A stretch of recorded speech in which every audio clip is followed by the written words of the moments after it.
And we are live. Welcome to another episode of the New York Information Security Meetup. And I have the great pleasure to have today a panel discussions. How do you know if it's fixed? Find, fix, and verify your way to effective security.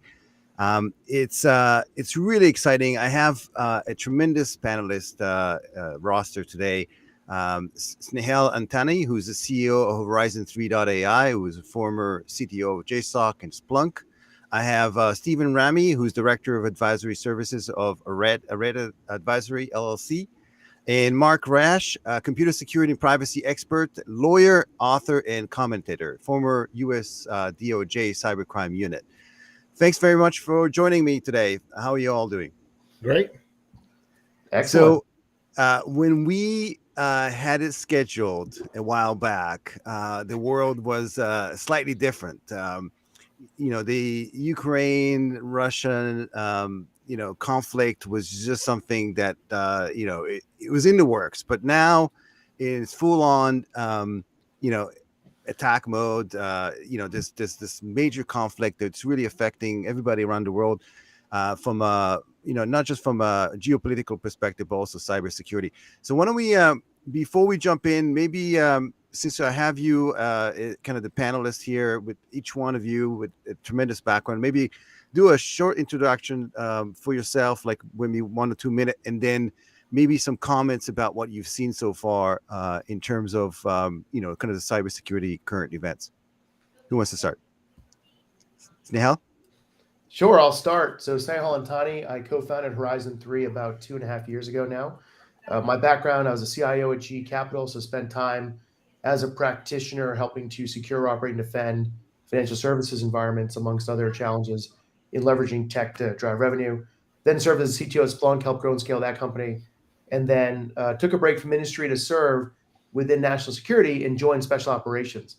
And just had an amazing experience solving some incredibly hard problems that truly mattered, working alongside some just inspirational leaders that you can learn a lot from. And from those collective experiences, saw an opportunity and started Horizon 3, doing continuous pen testing for organizations to help them harden their systems before the attackers can exploit them. And there's a lot to talk about from a Ukrainian standpoint, but I'll pause there for the other bios. Let me go second. Certainly. Hi, everyone. Steve Ramey. I'm a director in Arete, incident response. Outside of incident response investigations, my background, I've been predominantly a consultant my entire career, helping organizations investigate all the weird things that happen in their technological infrastructure, as well as setting up cybersecurity programs, assessing current cybersecurity programs to understand the maturity and the capabilities that they offer, and most recently matching a lot of that maturity into threat actor activity to identify the actual gaps that exist, more so than just on the checklist that a lot of these cyber frameworks are, and then a little bit before, how these pen tests, find a lot of the bad. So a lot of what I'm doing right now is to help organizations, secure their perimeter, understand what their threat landscape looks like, and just mitigate as best they can the success of these attacks that they're experiencing. And I'm Mark Rasch. I'm with the law firm of Corman, Jackson, and Krantz, and I lead their information security practice. And as a lawyer, what I want to talk about here today also is about how we go beyond compliance and how we go beyond checklists and say, this is what the law requires, this is what NIST guidelines require, and go to actual security, and how we move to an era that goes where you don't simply say, I've done what I'm required to do, and you've actually looked at what the threat actors are going to try to do to you and mitigated those harms and risks. So that's really what you want to talk about. And I headed the Justice Department's computer crime unit. I prosecuted Robert Morris. I prosecuted Kevin Mitnick. I prosecuted Kevin Polson. I worked on the cases involving Bradley Chelsea Manning. And I also prosecuted the Gambino crime family out in Long Island. And I did espionage cases against Russia and the Soviet Union. So a little varied background there. Yeah, very much so. And we'll probably have to do some other sessions, talk about each one of those cases as well.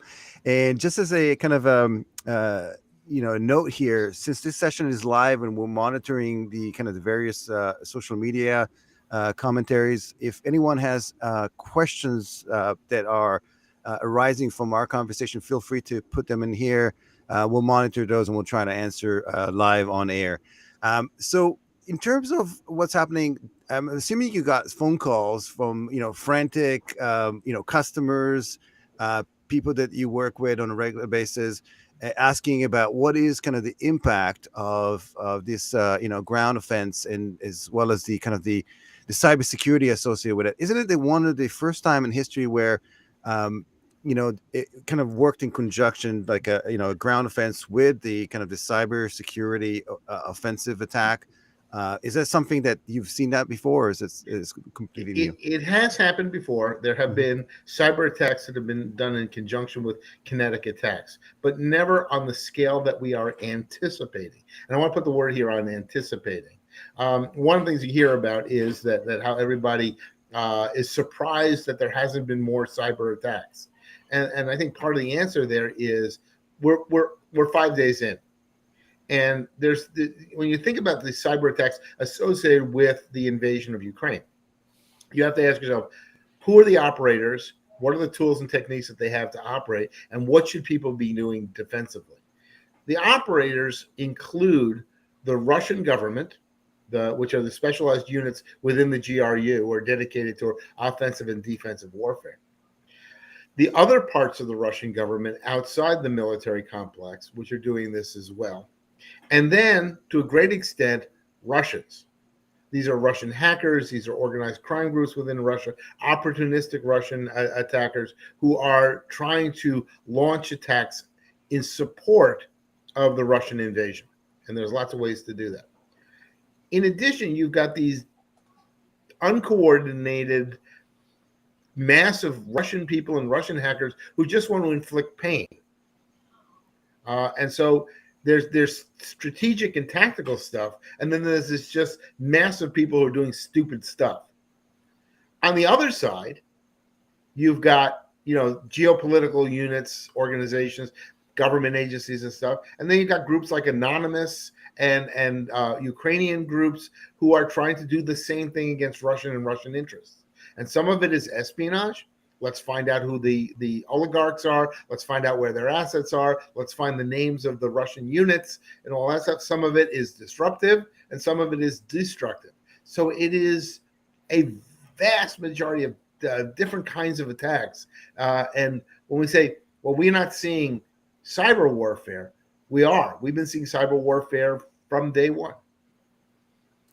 If I were to go ahead. I was going to build on Mark's point, which is for the first time we're seeing this synchronized multiple vectors. So you've got cyber, which typically was a standalone activity previously.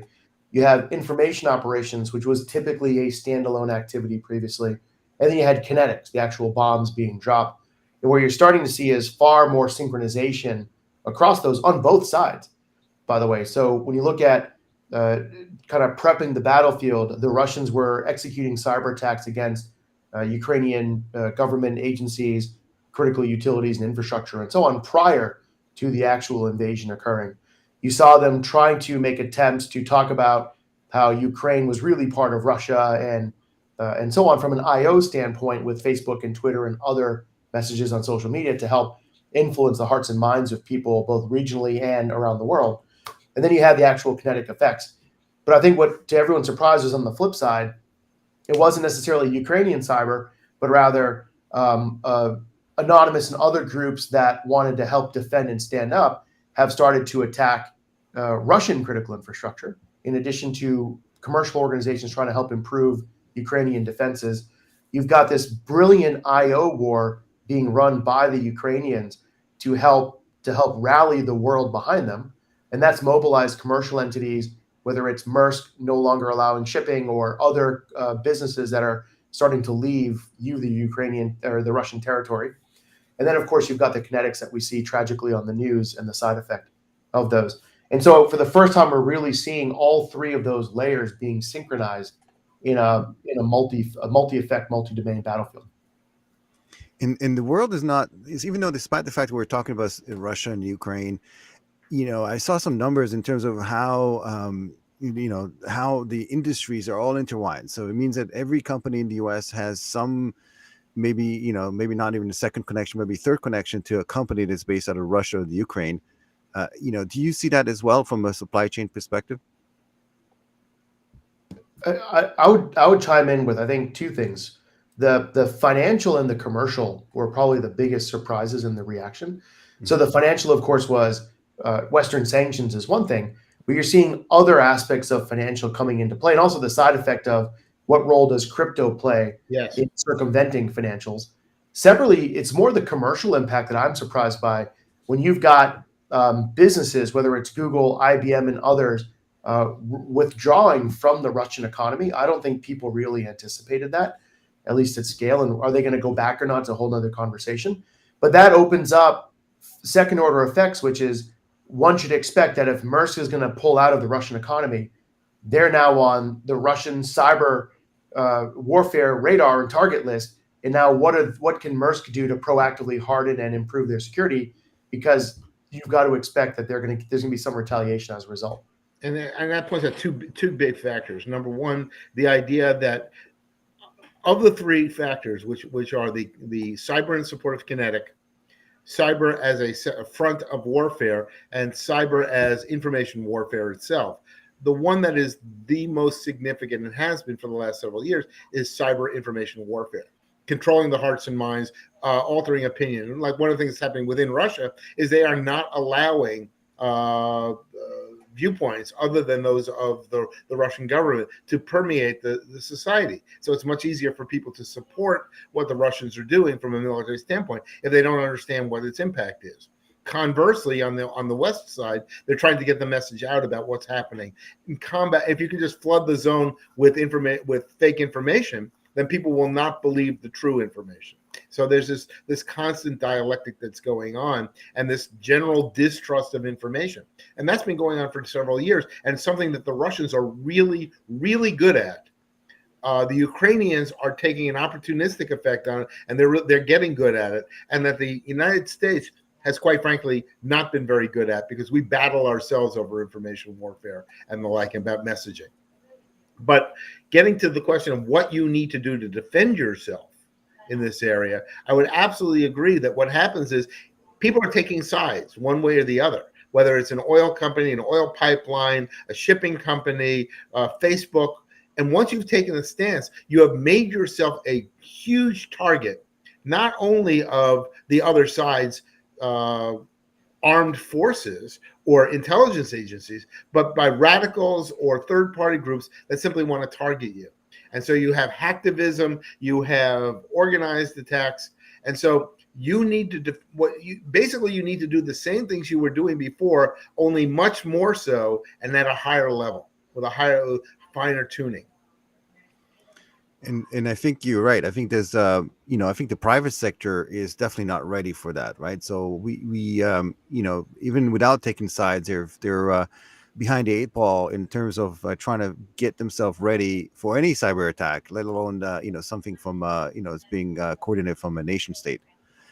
So what are kind of the top things that to look for in right now if you are an executive or you run a security operations center and you're concerned in terms of what's happening from a geopolitical standpoint? Well, let me jump in real quick and say the first thing to do is avoid complacency. There are a lot of companies who sit there go, oh, I just make widgets. I'm not involved in anything at all like this. I'm not part of the geopolitical strategy. I don't need to worry about it. And from that's absolutely not true, because first of all, you have dependencies. So there are parts of your supply chain which may get it, but there's a lot of problem with blowback and secondary effects. Even if during the last Ukrainian crisis, which was 7 years ago, Merck, the pharmaceutical company, got hit by the non-Pecha virus. The non-Pecha virus was intended to be attacking Ukraine and Ukrainian entities and some in Europe. But Merck got hit by it and suffered over $1 billion worth of loss. Now, nobody would have thought that a New Jersey-based pharmaceutical company would be the target of a Russian attack related to, in that case, Ukraine. But it was. and they suffered $1 billion worth of losses. And what was interesting is they filed an insurance claim against their carriers, and their carriers refused to pay, citing the act of war doctrine, and said essentially this is the electronic equivalent to a bomb intended to hit, say, a Ukrainian military facility landing in Lyndhurst, New Jersey, and therefore we're not paying. So one of the big problems you have is this idea of unintended consequences and blowback that's happening to you, even if you're not an intended target. If you build on that, look what happened to NVIDIA about a week and a half or 2 weeks ago, where they were compromised by allegedly a South American ransomware group, and they hacked back. They have no legal authority to hack back, and if they effectively committed a computer crime, but they ransomwared the ransomware organization. Right. And is that the norm going forward? Is that going to deter people from coming after you or not? What are the legalities around it? So you have an insurance issue with Merck. You have a hack back action that created some notoriety with NVIDIA. But what were the second order effects and the ramifications of them doing that?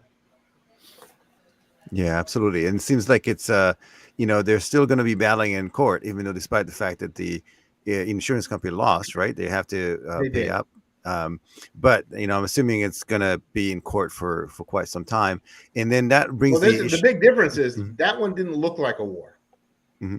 This looks like a war. Right.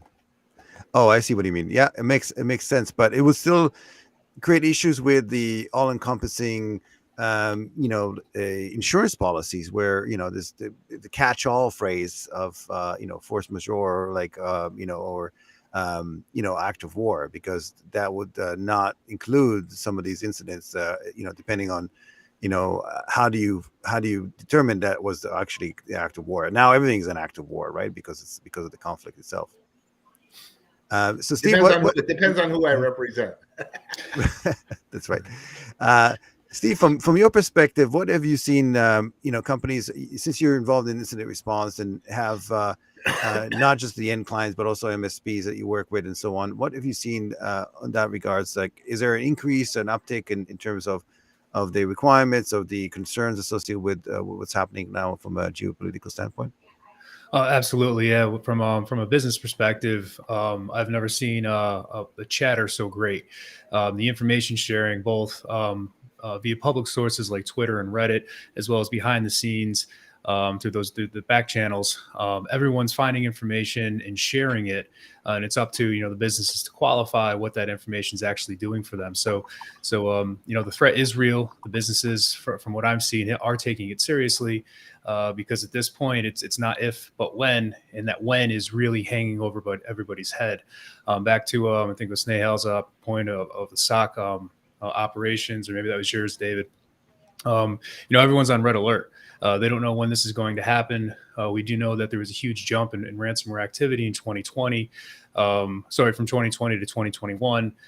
We just don't know when a lot of this is going to come to fruition and actually see the attacks on these American businesses as that blowback that's being indicated. And let's jump into very quickly in terms of the kind of the topic of today is how can organization become more effective in terms of utilizing the existing tools, existing personnel that is responsible for cybersecurity. It's not always the lack of resources. It's how effective those are, right? Snehal, maybe we can jump into that. Yeah, so I'll give you a customer example first, or just a story that still shocks me. So one of our healthcare organizations customers, they ran a self-service pen test using our product. And our product, the way it works is it's algorithmic, it's autonomous. The more pen tests we run, the smarter we get. But we don't simulate, we actually do attack in a way that is safe for you to run against production. And when they used us, we were able to dump LSAS, which is a critical process in Windows that hosts credentials and passwords and so on. We're able to dump LSAS, laterally maneuver, elevate privileges, and become domain admin on the network. So for those on the cyber side, we got the keys to the kingdom, and we could have done anything we wanted when we get domain admin. But the customer said, I don't understand how this is possible. We have Fortinet as our EDR, that should have prevented you from dumping LSAS. We have all of these other tools for user behavior analytics that should have prevented you from laterally maneuvering. And we had all this instrumentation on the domain controller that should have alerted us to privileges being escalated. Yet none of those layers of defense worked. So this healthcare company was doing the right things. They had spent the right money on the right tools, but these tools weren't designed to work together, and they're easy to misconfigure. Right. So as we helped them understand what happened, turned out that Fortinet wasn't properly installed on 3 machines out of 1,000 in the environment. And all it takes is one to not be configured properly for an attacker to compromise and gain access. So we helped identify these are the 3 machines where it wasn't configured properly, kind of number one.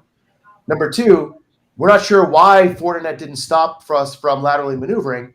And as the customer dug in with their vendor, it turned out they didn't buy the right modules for their Fortinet install, which in itself was an awkward conversation between them and their sales rep. And then the third thing was they weren't logging the right data off of their domain controllers. And so the only way they would have realized these problems is if they were hacked. And by then it was too late.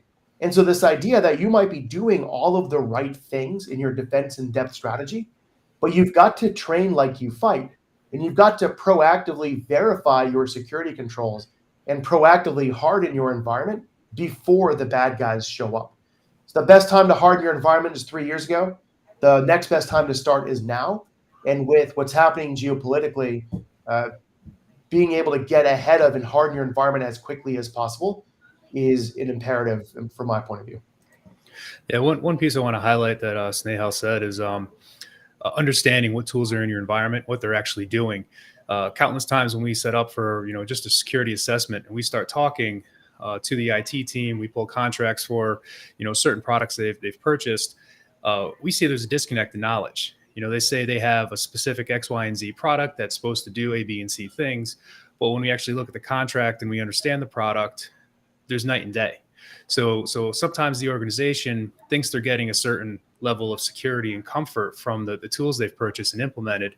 Other times, what's actually in play may not actually be in reality. So whether it's a manual pen test or autonomous pen test, bringing that level of activity into the environment, introducing that behavior will really show and exacerbate what that security tool is or is not doing. And it's amazing though that they've already spent the money, right? So they went through the whole process of implementing, spent the money. I'm assuming that the folks that were running it also got training, and still there were absolute gaps in there. And how prevalent is that, do you think? And somebody can comment on this. We see it all the time. And you have to understand that when attackers, particularly sophisticated attackers, are attacking a system, they start with the assumption that you are compliant and doing the right things. And they say, starting with an assumption, how am I going to get in? All right. And the big difference is that if you're running a system based on compliance, yes, we have checkpoint. Yes, we have this. Yes, we have that. Yes, we bought this. And so yes. What you're not looking at is how these things interplay with each other. I'm going to tell you a story which is likely apocryphal, but it is useful even if it is complete nonsense. And it's about a company that was hired by the Defense Department to create a secure operating system. And so the Chief Information Security Officer said, I'm going to pay a $5,000 cash bonus to any employee who discovers a security vulnerability, not just in the operating system, but anything associated with our company. If you find a security vulnerability, get a $5,000 cash bonus. The next day he had to change it to one that you didn't create. Then he had to change it to one that you didn't have somebody else, a friend of yours, create so that you could find it. But ultimately they were paying this bonus. And the head of HR calls him in after a couple of weeks and says, we have a problem. He says, what's the problem? He says, well, the problem is nobody's doing their job. Everybody's sitting around looking for vulnerabilities. We've got janitors going through trash cans for passwords. We've got people, that's the only thing they're doing. And we've spent over $1 million on these bonuses. And the head of product development leans back and smiles. And he says, so what you're saying is we have now incentivized everybody to look for vulnerabilities, and we are more secure. We got $20 million worth of security by paying $1 million in bonuses. And what we didn't tell people to do is how to do it. We told them, try to break in. If you find a vulnerability, you'll get money for it. And that's the way the hackers work. The hackers are doing you already have a continuous pen test program on your network. The problem is the results don't go to you. The results go to the bad guys.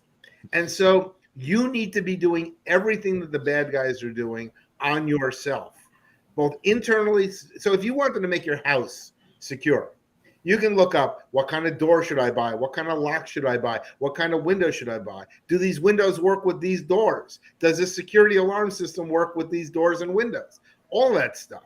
And once you're done doing all of that and making sure you're configured properly, hire somebody good and say, break into my house. Then you'll find out if you're secure. And if that guy can't break into your house, hire somebody else and tell them to break into your house. And of course, the easiest way for them to break into your house is to show up at your doorstep with an Amazon package. So remember that too. Remember the bad guys, you have to get it right every time. The bad guys have to get it right once. And that's the fundamental thing. So these companies have these anti-phishing programs, right? So they do a phishing test and they find out that 14% of the company falls victims to the phishing. So they do a training program, blah, blah, blah, blah, blah, and they get that down to 2%. Because you're never going to get it down to 0. And in the first case, when you're at 14%, what percentage of the time were the hackers successful? 100%. The second time, when you got it down to 2%, what percentage were they successful? 100%. There's a reason why Nigerian prince emails were intentionally filled with grammatical errors and misspellings. Because the person that's going to overlook those grammatical errors and misspellings and still answer are the most likely to be gullible by the full con. And to Mark's point, if you're going to, it's a spray and pray. If I'm going to push out 1,000 emails or 100,000 emails in phishing, or if I'm going to get a list of all of your employees from LinkedIn, I am then going to take your 1,000 employees and try a single password once, one QAZ, 2 WSX shift, and so on, like a keyboard walk. Wait, I've got that. Let me write that down. Yeah, exactly.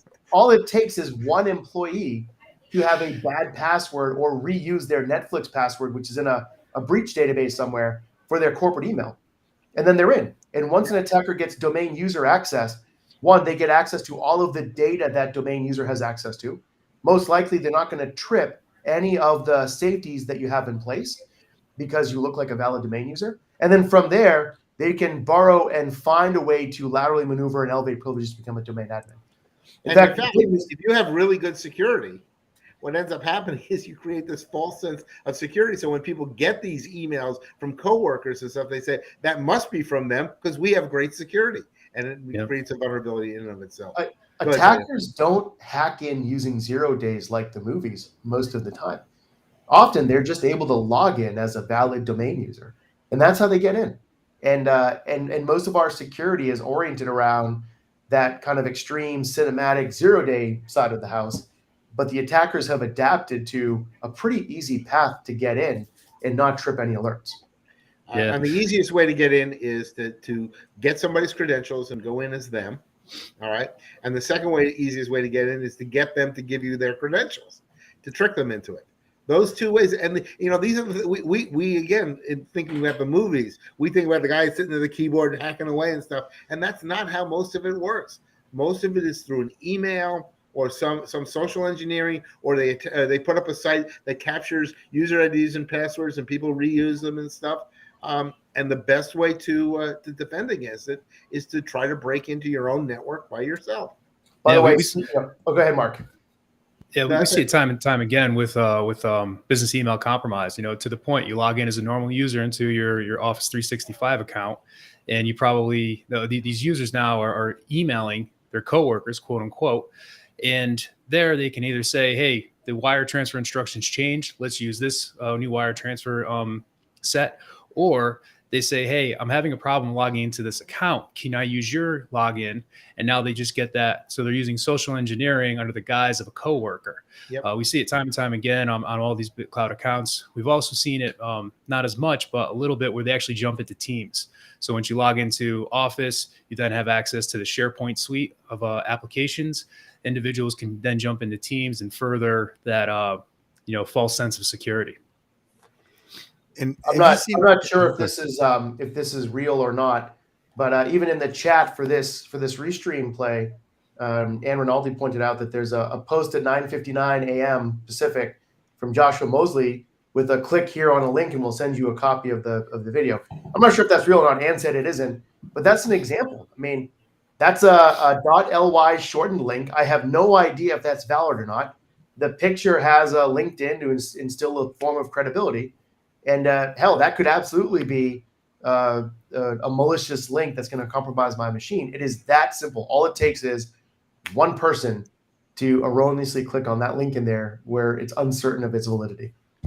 Yeah, absolutely. Did you guys see the Conti's release of like the inner works of how they operate? It was just really mind-boggling in terms of, the almost like the mundane, like, it's a business, right? So these people like go to the office or the virtual office, and they're trying to attack you on a regular basis, and it's like using almost like mundane tools, as you mentioned. It doesn't have to be like sophistication or 0 day or anything like that. These are like almost known vulnerabilities. Some of them are years old, right? It's not something new that's been around for for like 2 days and nobody knows about it.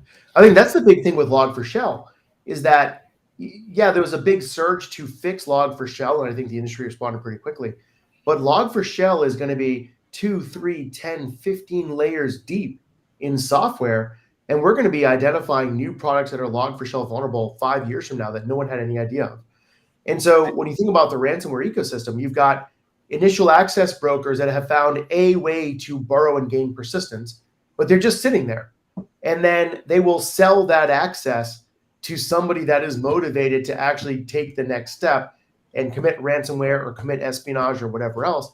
And this has become a $1 trillion industry alone on the malicious side. The other thing is about how we do coding. I mean, what we do is very little coding is written from scratch. Most of it is cut and paste from all kinds of programs that solve a particular problem. You're literally grabbing software from everywhere. And once you find particularly a core function that can be compromised, it's going to be embedded in every piece of software or every piece of software that does something. And now you have to do workarounds. And so you have these companies that are hugely vulnerable and have no clue that they are. Yeah, the last year alone, the top 2 entry points, actually last 3 years, 2019 to 2021, the top 2 entry points for any organization that was hacked by ransomware was phishing emails and then exploiting RDP, remote desktop protocol. Right. And it doesn't take much, right? You send that crafted email to any individual, whether it's specifically targeted to that organization or that individual, or it's more of that spray and pray. You send that crafted email, the individual clicks that link, downloads, launches that backdoor. It's going to bypass your MFA products. It's going to bypass a lot of those perimeter security products. Likewise with RDP. If you have an RDP, if you have a system exposed to the internet, broadcasting RDP, or you've quote unquote hidden the port from 3389 to something different, these guys aren't dumb. They know what these little tricks are. They're going to look for it, and they're going to bang on those doors all day long until they get in. So when you talk about initial access brokers, when you talk about something maybe a little deeper like the Cobalt Strike frameworks that are out there, these command and control frameworks, it gets pretty complex pretty quick. But the activity itself, these behaviors we're seeing from a security perspective, are the exact same thing. They're all cookie cutter from client network to client, victim network to victim network. It's all the same thing. The good news about them is many of them are lazy, and many of them use and reuse the same tools and techniques, which is an advantage to you if you're willing to try to use those tools and techniques to hack your own system and figure out where your vulnerabilities are. But there's really 2 kinds of hackers, right? They're the spray and pray. I'm going to try this, see what it works on. And then they're the ones who say, this is what I want to do. This is where I want to get. And I'm going to spend as much time, energy, and resources as necessary to get into this system. And the problem is a potential victim is you don't know which one's after you. The vast majority of people are worried about spray and pray, script kiddie type of stuff. And a dedicated hacker who really wants to get in will get in one way or the other. And then you start getting into, okay, let's move away from the idea of prevention and move towards the idea of resilience. So you need to do both strategies. That's and actually, Mark, kind of building on your point, I think we will, as an industry, start to evolve away from the term of securing my environment, because that's about kind of prevention in a point in time, and more about how do I build a defensible enterprise. Right. And if you assume the attacker is going to get in, and the attacker will get in, there's just way too many doors and windows for them to get in. Defensibility is, how do you detect that they're there? How do you detect that they're trying to laterally move? What can you do to stifle them? And then in many ways, how do you shape shift your environment? Flipping and changing the way that you've segmented, changing your identity, your privileged access, and all these other knobs and levers that affect the defensibility of your enterprise, right, in order to stifle and prevent the attacker from succeeding in their objective. Because what you want to do is increase the cost of attack to the point where you're no longer attractive. It's just like swimming. You don't need to outswim the shark. You just got to swim faster than the slowest guy. Right. And the other thing is, too many of our defenses are based at the network level. All right. We concentrate all of our energies at the network level, not on the operating system level, and particularly not at the data level. If this isn't true for ransomware, but for ordinary thefts and stuff like that, if your data is encrypted properly and that encryption is implemented well, and the credentials are well managed, essentially you can leave your data out on the table. But the problem is we're not doing any of those things. And so we rely on the network level to save us. And the problem with the network level is there's so many different ways to bypass it.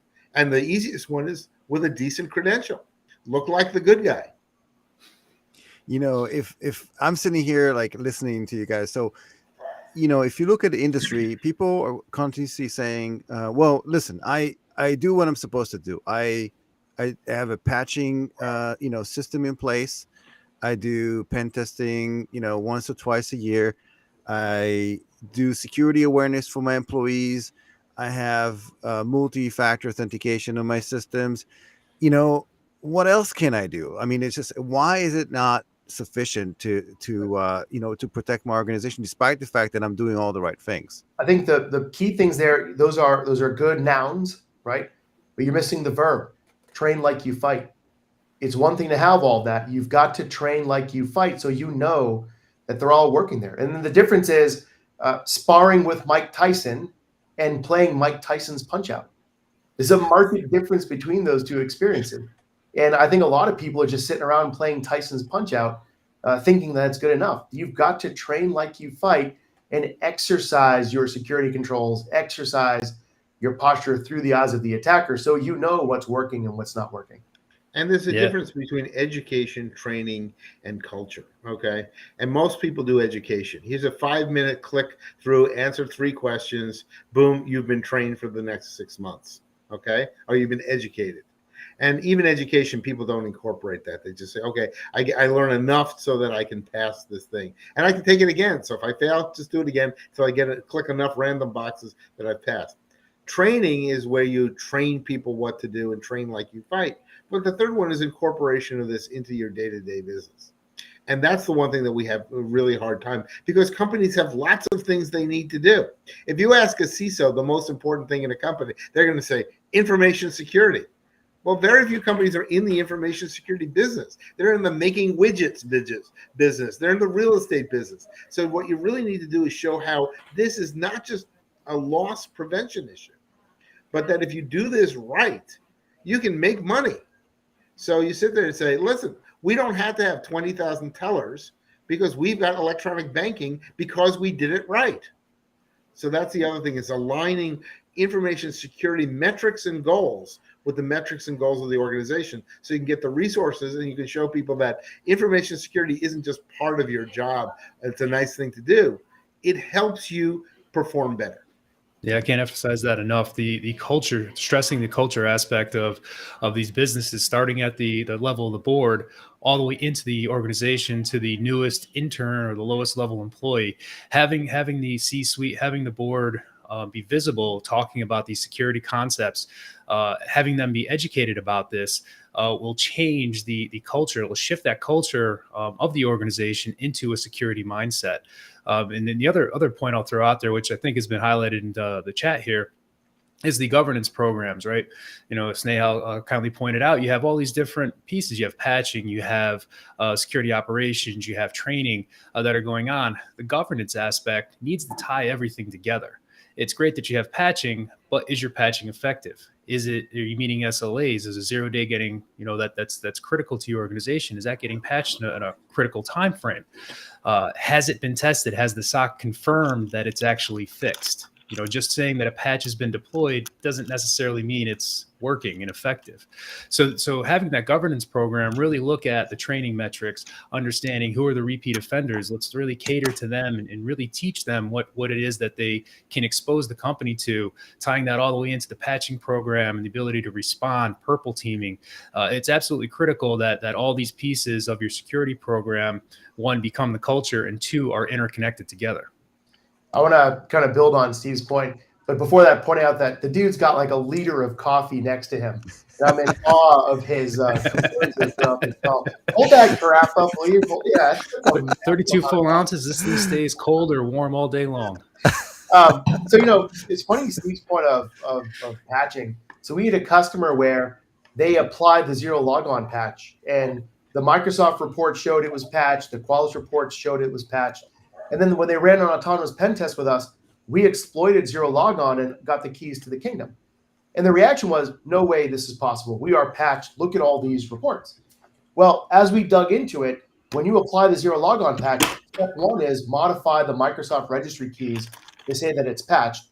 Step two is apply the binaries. Well, Cylance blocked the binaries from being applied. So these guys had misreported their zero logon status for 18 months. And they had no idea that they were still exploitable until we proved it and we showed the proof of exploit and so on. So they now have, in addition to Patch Tuesday, Pen Test Wednesday, because just applying the patch doesn't mean that you're no longer exploitable. You have to be exploiting to prove and verify that you've patched correctly or that you fixed a particular misconfig correctly, because you can't just trust a report that isn't necessarily trying to exploit the environment. And I think we're going to continue to see stories like that. I have something called like the Kubler-Ross model of data breaches. All right. Whenever there's a data breach, the first step is anger. Okay. Then comes denial. And then in denial, you sit there and go, there's no way you could have done this. There isn't any way you could have done this. You couldn't have taken any of my data. And of course, part of us is say, well, we did. Okay. And then comes, blame shifting. Okay. What I call the SEP field. It's someone else's problem. Right. And ultimately, there is acceptance. And then I say the next steps are litigation, regulatory compliance, and class action litigation. Those are the Kubler-Ross of data breaches. But the first step is to sit there and say, it did not happen and it could not have happened because we are doing this. And that happens in every data breach. Or we don't have that kind of data. We don't collect that kind of data. And then somebody shows you, well, okay, well, yeah, of course we collect that kind of data. So this happens all the time. And almost always you learn much more about your network after having had a breach. Because the breach tells you that, that data you didn't think you were collecting, well, you are collecting it. Yes, and it is Douglas Adams. SEP field is the cloak of invisibility. So Mark just described my sales cycle, by the way. When we go through that process, they're like, nope, no way. And then we show them the proof. They're like, maybe. And then we continue to go, they're like, yep, you got us. And you have the full sense of security of having these reports saying all the systems are patched. That's like the most scariest thing in the world, because you feel like you have that comfort level that, okay, our systems are compliant. We have all the patches in a row. But yet it's that loop was not closed on that. And you have a perverse regulatory model that rewards compliance over security. Right. And building on Mark's point, what's the worst feeling is seeing your data on Conti's website. That's a worse feeling. But the other thing is, and this is my attitude at GE and elsewhere, when we get breached, my regulator's name isn't going to be in the news. My name is going to be in the news. So being compliant doesn't mean I'm secure. Right. And I can't shift blame to my auditor. It's me. I own it. And you've just got to accept that level of responsibility, or go work in finance or something that isn't security. Right. And, you know, it's funny because we talk about the target breach. We don't talk about the breach of the HVAC contractor. We talk about, you know, to a great extent, what we do in both in law, policy, and all that stuff is we blame the victims. The breach is gets the name of the victim, not the name of the attacker. And we lose sight of the fact that these victims are in fact victims of crime. And they may not have done everything, and they may not have done everything perfectly. They may have done nothing. And in fact, to some extent, companies that do nothing never report cyber breaches because they have no clue they happened. That's right. You know, so I'd love to take some, you know, some action items. What can companies do? And Snehal, you offer your Node Zero to companies that are, you know, are in doubt. They currently have a mechanism in place. They do, as you mentioned, they do the right things, right? And you know, still there's a lot of unknowns. So what's the process of getting that you know, implemented in their environment, or at least tested, so they can see what they don't know, the blind spots? Yeah, it's a great question. So real quick, we're big fans of letting results do the talking. And so anyone can go kick off an autonomous pen test for free, go through the website and go start a free trial and go pen test your environment and let those results do the talking and let those results blow you away. And really what we see with our customers is two forms of adoption. The first is a no notice pen test against the SOC or their MSSP to measure how quickly they detect the attack is occurring, and then or if they ever detect it. Yeah, and never. In fact, there was one where the pen test lasted 45 minutes. It took Dell SecureWorks 7 hours to send a generic notice saying we think there's some suspicious activity. So you can imagine the awkward conversation between that customer of ours and Dell SecureWorks of like, hey guys, your SLAs are a bit of a problem here. These guys were in and out before you even sent us a notification effectively a full workday later. Yeah. So one is audit the SLAs of your SOC and your MSSP is one, and that's where you're going to find ineffective security controls. And then the other is deciding what not to fix, that was a big struggle I had on the user side. If I choose not to fix something, I'm implicitly accepting that liability as a C-level executive. So what I need to focus on is not what's vulnerable, but what's actually exploitable, and using proof of exploitation to decide what to prioritize and what not to prioritize, because I've got limited capacity to fix problems.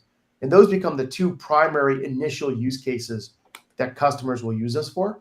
The bulk of our users are not security people, by the way. They are IT admins and network engineers that have to do the actual fixing.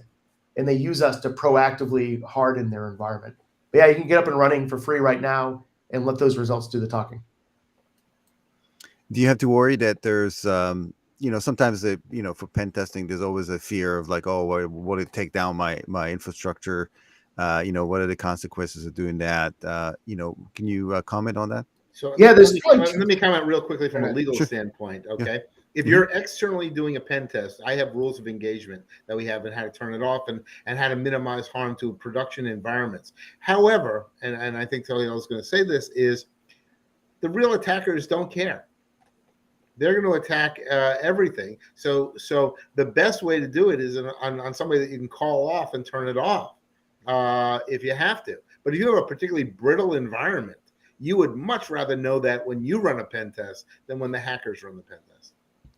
Said perfectly. A concrete example is a typical misconfiguration is you don't route your RFC 1918 network traffic to null. So what happens is as an attacker is starting to enumerate all the IPs, they end up bouncing between the load balancer and the firewall. And that bouncing is because the load balancer can't resolve this IP, shoots it to the firewall, can't resolve it, gets routed back and forth. And that can effectively cause a denial of service attack. That's a simple misconfig. And by the way, if you do that and your border gateway isn't configured properly, then you could actually break out and hit the IP range of another customer of your same ISP. Right. And your ISP should be noticing that and not notifying you, and they're not going to do it. Correctly. Exactly.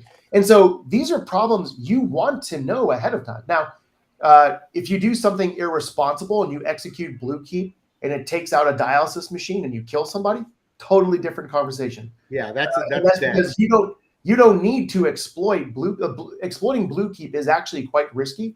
You could destabilize environments.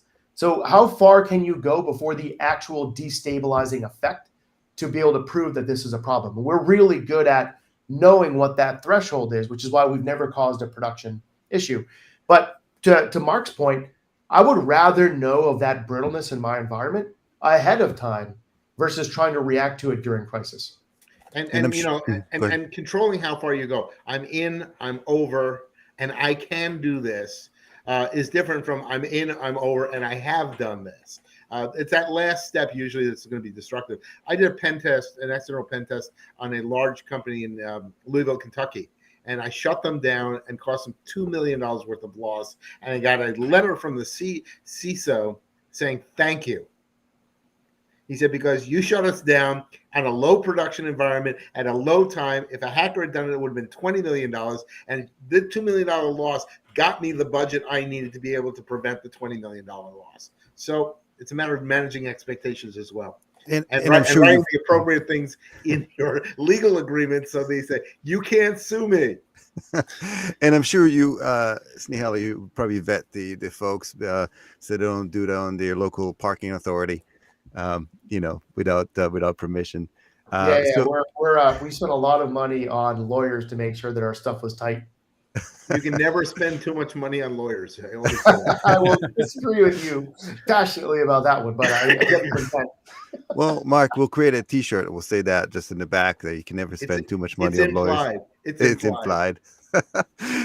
So, what's the easiest way for folks to reach out to you, Snehal and Mark and Steve, for like further conversations, feedback, whatever else the case may be? Well, probably for one, I didn't realize I was on a panel with a celebrity like Mark. I'm gonna have to get your virtual autograph after this and put it up on the wall behind me. Me too, please. Yeah. By the way, I'm in for one. Your composure, despite that volume of coffee, is impressive. So I have these huge cups of coffee, right? And so somebody came in my office and said, I said, why do you have such big cups of coffee? I said, because I like to drink a lot of coffee. And they said, you must like to drink a lot of cold coffee. Yeah, I just have small hands. This is like an 8-ounce cup. That's it. Well, listen, for me, you can reach me either at MDR, Mark Daryl Rasch. I didn't pick the Daryl. MDR at KJK.com, which is Corman, Jackson, and Krantz, KJK. Or the easier way is MDRasch, RASCH, at Gmail. I actually use my Gmail account because it's easier to get to and stuff. So MDRasch at Gmail gets me. And then you can find me on LinkedIn, Google, and not in the Ukraine. By the way, in Ukraine. The background I have right now is Freedom Square in Ukraine. So, Steve? Yeah, you can reach me at my email address at Arete. It's Ramey, R-A-M as in Mary, E-Y, at Arete, ARETEIR.com. Perfect. And Snehal?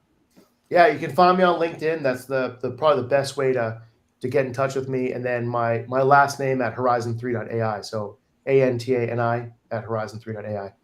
And I would love to have a further discussion on the use of AI in information security. What works, what's smart, and what's hype, and what's bullshit.